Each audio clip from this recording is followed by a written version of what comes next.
Account linked to that forged loan was now frozen, legally, cleanly, permanently, under an active investigation for identity theft and fraud. Panic spread across the table like wildfire. My wife shot to her feet. "What have you done?" I finally spoke the truth, slow, calm, surgical. "Everything the two of you hid for months, I recorded, reported, and filed. That loan you took in my name, it's officially under criminal review." Her legs gave way. Adel's voice broke like glass. His business, his cars, his entire shiny life, everything was tied to those frozen accounts now flagged for fraud. An apology, he was too busy trying not to faint. My wife reached for me, eyes already wet. "We can fix this, please, just withdraw the complaint." I stepped back. "You chose your brother. Tonight I chose myself." I pulled the thick folder from inside my coat and set it in the center of the table. Copies of every transfer, every chat, every recording, every police report, and on top, the signed divorce papers. "This," I said, "is the very last thing I owe you." She collapsed into her chair as if someone had pulled her bones out. Adel kept muttering, "This isn't real, this can't be real." But it was real, and they had built it themselves, brick by lying brick. I walked out of that house without ever raising my voice.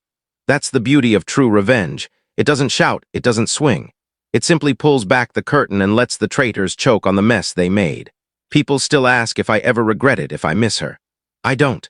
I only miss the old version of me who thought betrayal always came with loud warnings. Now I know it usually arrives wearing a smile and calling you brother. And ever since that night, I sleep like a man who finally closed the door on people who never deserved to be inside in the first place. So tied around a single key. My key.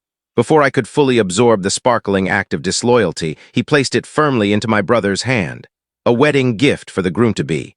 He announced that the house now belonged to him. My house. The one I had rebuilt from the ground up. The one that had swallowed $30,000 and 3 years of my life.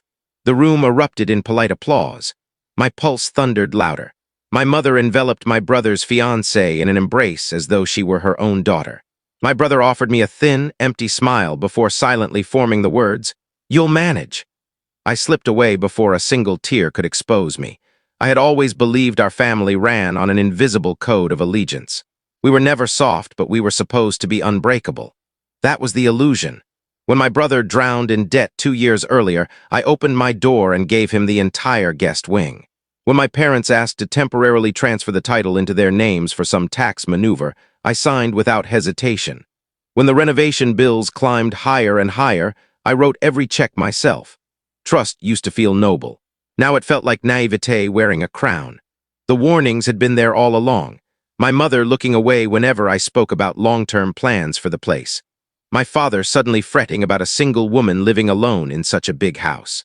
My brother casually rifling through drawers in my study when he thought I wasn't watching. But the messages that arrived after the engagement dinner etched the reality into my marrow. "Brother, you need to vacate the property at once. You have 48 hours. Then a second one, and do not remove anything that is built in. Built-in belongs to the house." As if the walls themselves were his skeleton and I was merely a transplant being rejected.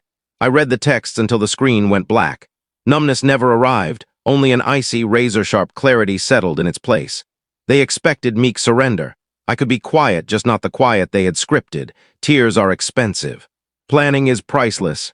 So while my parents slept the sleep of the victorious, convinced they had neatly boxed me into my corner, I opened the thick digital folder labeled renovation. All proof. Permits, invoices, contracts, dated photographs of every stage. I didn't need to burn the house down. I only needed to return it to the precise condition in which they had legally received it years ago. Every upgrade I financed, every wall I rebuilt, every fixture I chose, every appliance I installed was personal property, and I was about to repossess every cent. At first light, I called a specialized restoration and removal crew.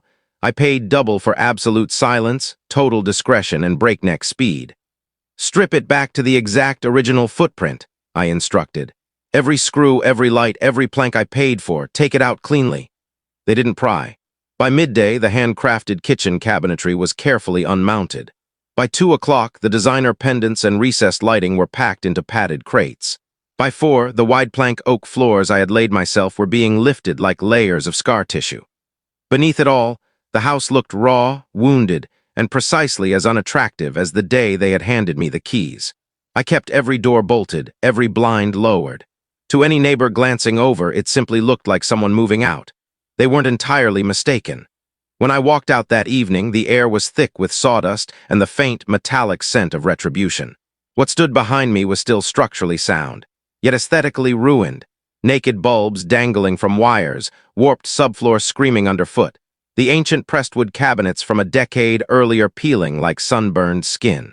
I placed the key on the scarred countertop beside a short note. Return to original condition as requested. They arrived the following morning. My mother's shriek came first, high, animal, disbelieving. My father's bellow followed, deep and shaking the empty rooms. My brother stood in the doorway, mouth half open, as if the protagonist of his own story had just discovered the final plot twist was written by someone else. "What have you done?" he finally managed. "I left," I answered calmly, "exactly as you demanded. You destroyed everything." "No," I said, "I reclaimed what was mine. Every item I purchased is now in a climate-controlled unit registered solely in my name. The original bones of the house are untouched. That distinction will matter enormously in court." My father's color drained to ash. He understood instantly, receipts time-stamped, permits bearing my signature, contractors ready to testify. I never raised my voice, there was no need. "You gave him a house," I continued, voice low and even. "You did not give him my money, my time, or my improvements." My brother took one aggressive step forward, hand half raised, then froze. It wasn't self-control that stopped him. It was the sudden realization in his eyes that the quiet sister he'd always dismissed was holding every document, every photograph, every legal ace. "One last detail," I added almost gently. "I've already retained counsel. Forcibly evicting a resident without proper notice carries mandatory penalties in this state. They're substantial. You'll be hearing from someone shortly." His fiancée, standing pale behind him, whispered just loud enough for me to hear, "We should have let her keep the damn house." The smartest thing she'd ever said in my presence. I stepped past the three of them, brushing plaster dust from my sleeves while the hollow rooms echoed with their stunned silence. Most people imagine vengeance as roaring flames. Mine was the soft click of latches closing on crates that now belonged exclusively to me. They wanted me gone with nothing but humiliation to my name. Instead, they inherited a hollowed-out shell worth barely half its former value and a lawsuit that carried only their names on the defendant line. I rolled the windows down as I drove away, letting the morning air flood the car, clean, cold, and finally entirely my own. Families wound with noise and drama. Justice, when it comes, often arrives on silent feet.